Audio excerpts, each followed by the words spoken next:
Hi, let's work on the next homework assignment. This is homework 4.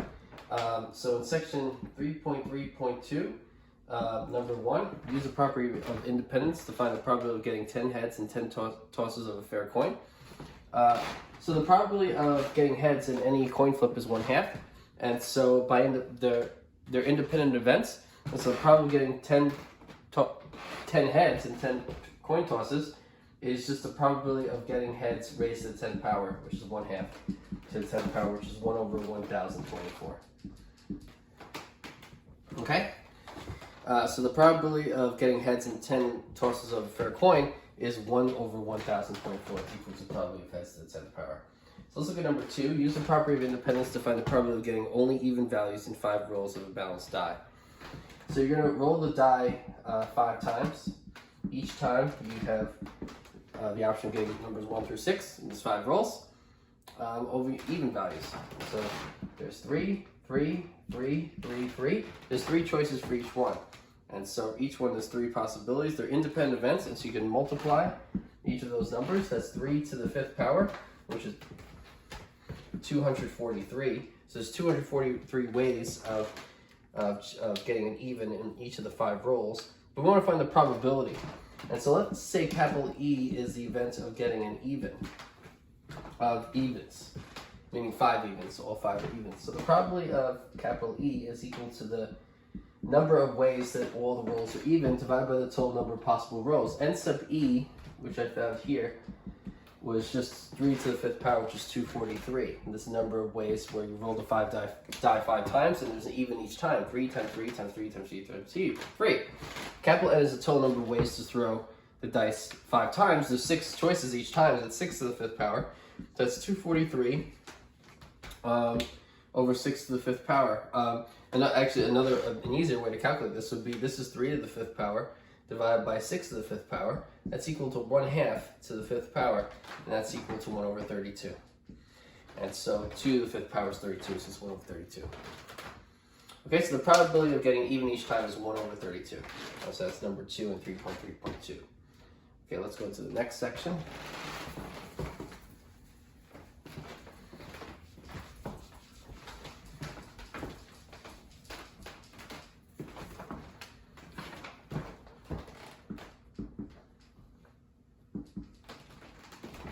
Okay, so 3 boxes have identical exteriors. Box 1 contains 2 pennies, box 2 contains 2 nickels, and box 3 contains a penny and a nickel.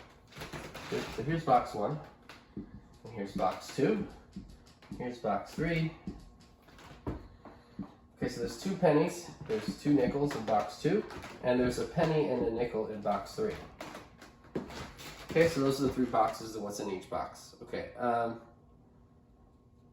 box is selected at random, then a box is selected at random, then a coin is selected at random from the box. If the coin selected is a penny, so we'll find the probability that if given that you select a penny,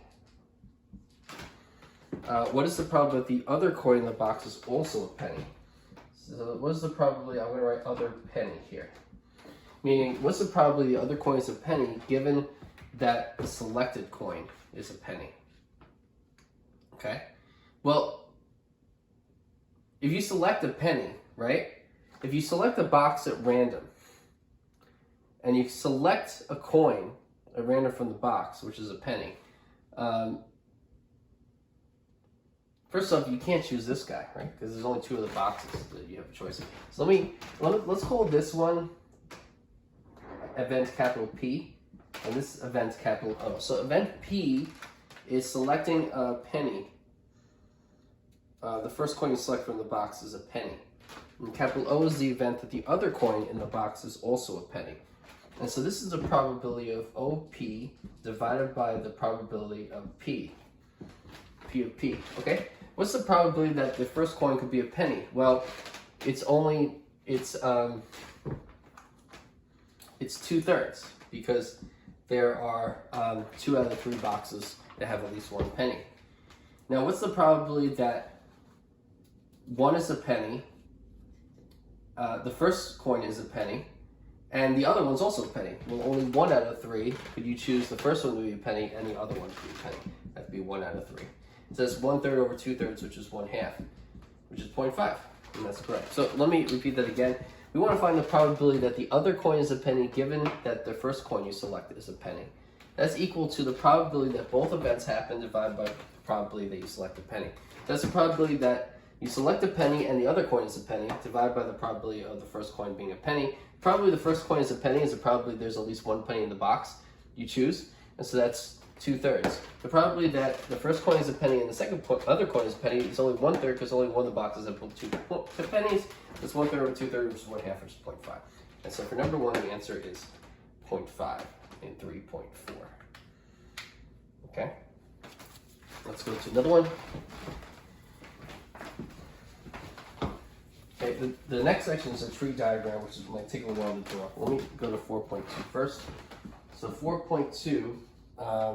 Number 1 is consider a throw of 2 dice, 1 red, 1 green. Use notation of functions to find the following random variable. So part A, we want to define capital X as the value of the red die minus the value of the green die. So if you have x of I comma j, where I is the value in the red die and j is the value of the green die, then x of I comma j is I minus j. So it's x is the value of the red die minus the value on the green die. That's I minus j, the value you get on the red die minus the value you get on the green die. Part B is, let's say, capital Y is the value of the red die times the value of the green die. Then y of I comma j is I times j. It's just the value you get in the red die times the value you get on the green die. And so that's 1A and B. Okay, so that's 4.2. Let's look at... let's continue to 4.3. So for 4.3, number 1. Suppose that Adam, Bernie, Charles, and Dan have annual allowances of $1,000, $500, $200, and $1,300 respectively. So let's separate this into Adam, Bernie, Charles, and Dan. So that's $1,000. That's $500. That's $200, and that's $1,300. Good. So that's the amount that each of them make, their annual allowances.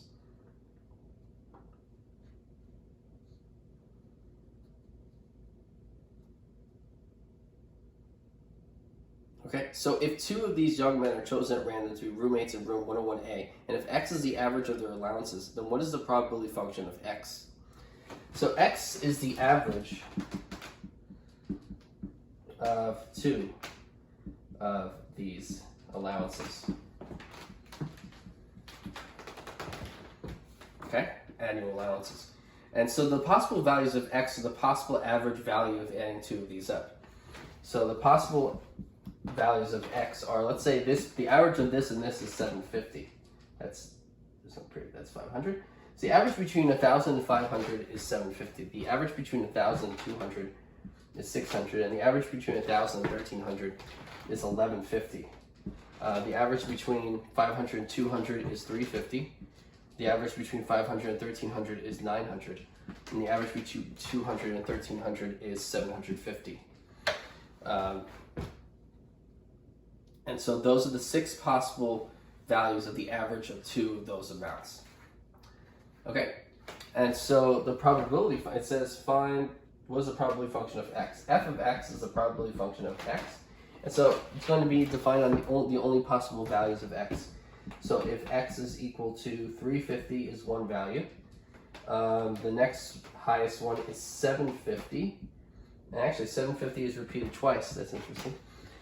And then if X is equal to the next, next is 600. Let me put this in order. 600 appears once. 750 appears twice. Okay, and then 900 is next, and then 1150 is next. Okay, well, how many, the probability, well, if you were to take, how many ways could you choose 2 of these people? There's 4 choose 2 ways. That's 4 times 3 divided by 2 times 1. And so 4 over 2 is 2, 2 times 3 is 6. So 4 choose 2 is 6. That means there's 6 ways to choose 2 of these people. Okay, so 6 ways to choose 2 of these people, and one of those ways gives you an average of 350. So it's 1/6 if x is equal to 350. If x is equal to 600, it's also 1/6. If x is 750, there's 2 ways. There's 2 choices, two pairs you could choose. So it's 2, 6, 900. There's one of them. That's 1/6, and 1150. There's one of them. And so those are the probabilities. Now the probabilities here are repeated, and so actually we can condense our definition of f of x to say f of x is equal to 1/6 if x is equal to 350, 600, 900, or 1150. It's equal to 2/6 if x is equal to 750, and it's 0 otherwise.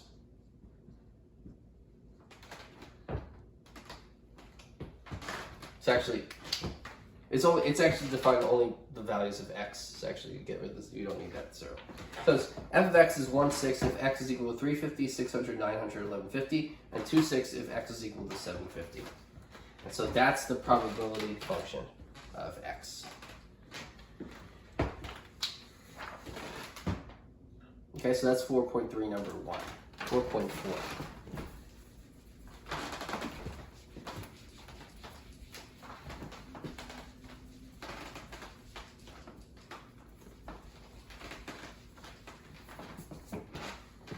Okay.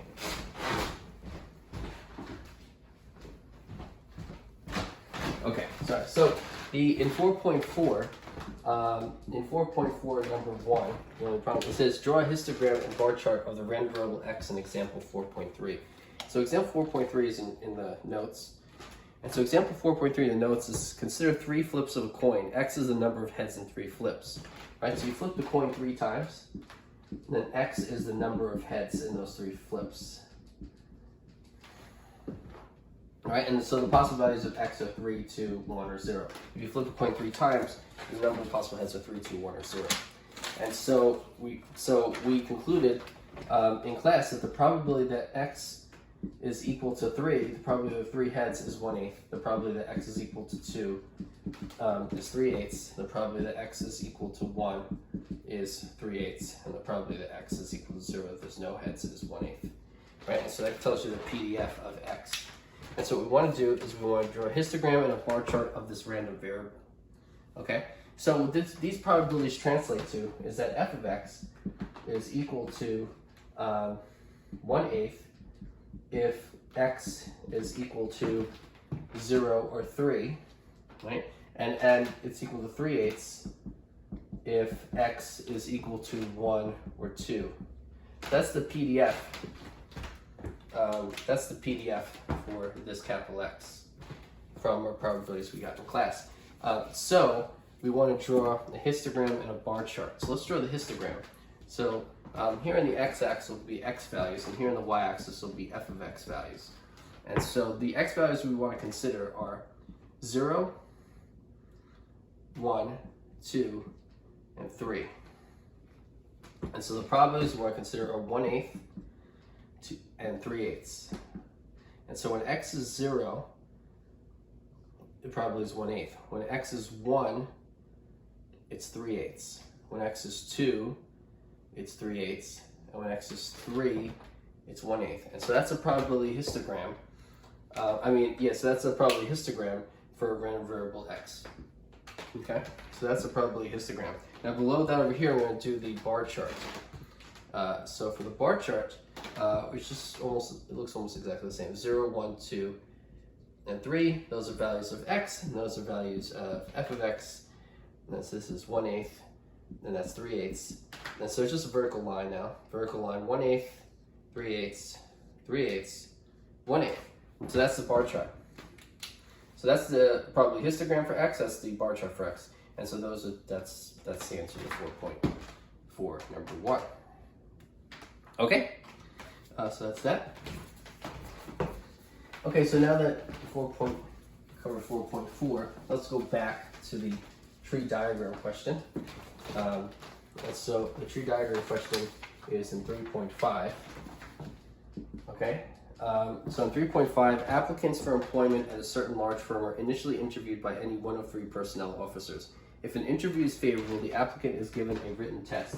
If the applicant's test result is favorable, he or she is interviewed by the technical staff member. A favorable report from the technical staff member places the applicant on a waiting list for the next job opening. And so the following statistics are known concerning the application process of this firm. There's personnel officers A, B, and C, and they interview 40%, 35%, and 25% respectively of the applicants. So this is of all applicants. Okay. These personnel officers give favorable reports to, so these are favorable reports.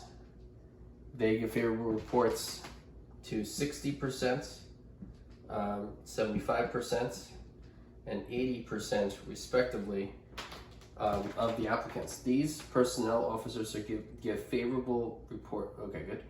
Only 10% of applicants who take the written test receive favorable results.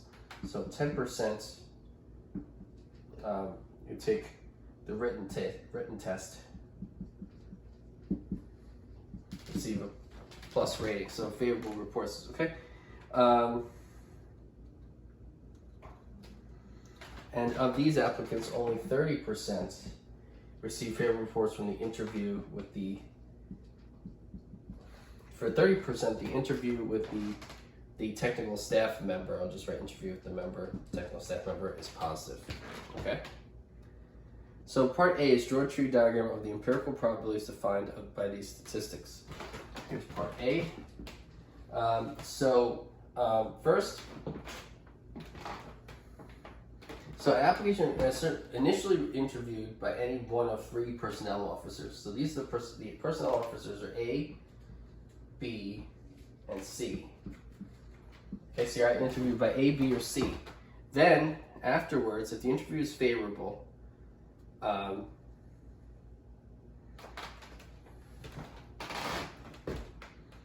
so there's 2 possibilities, right? So the interview for each is either favorable or not favorable. And so let's put this here. And so this is going to be A plus, A minus, B plus, B minus, C plus, C minus. So you have A, B, or C. You're either interviewed by A, B, or C.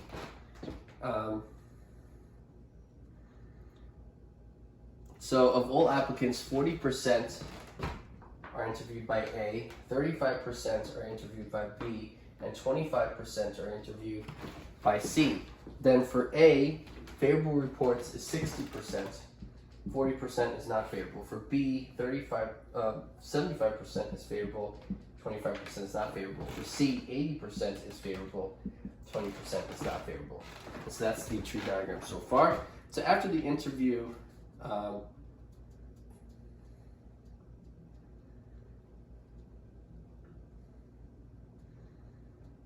any one of, so it's interviewing one A, B, or C, one of them.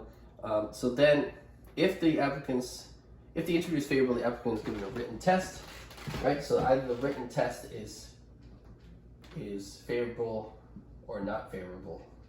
That's if they come back positive with the interview.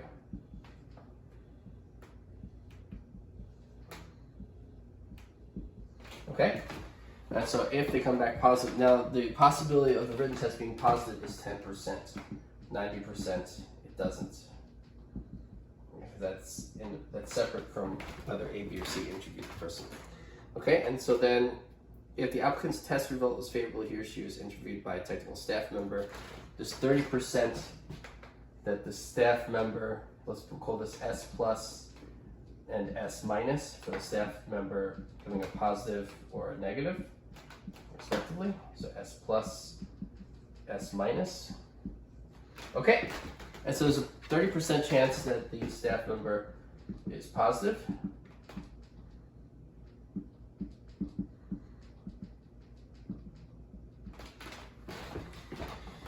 Okay, good. Okay, and so that's the So that's the tree diagram representing the empirical probabilities defined by these statistics. And part B is what percentage of all applicants are eventually placed on the waiting list for employment. So in order to get that, they have to eventually reach the point where they get a favorable report from the staff member, and that puts them on the waiting list. And so the way to do that is if they reach here, or they reach here, or they reach here. Okay?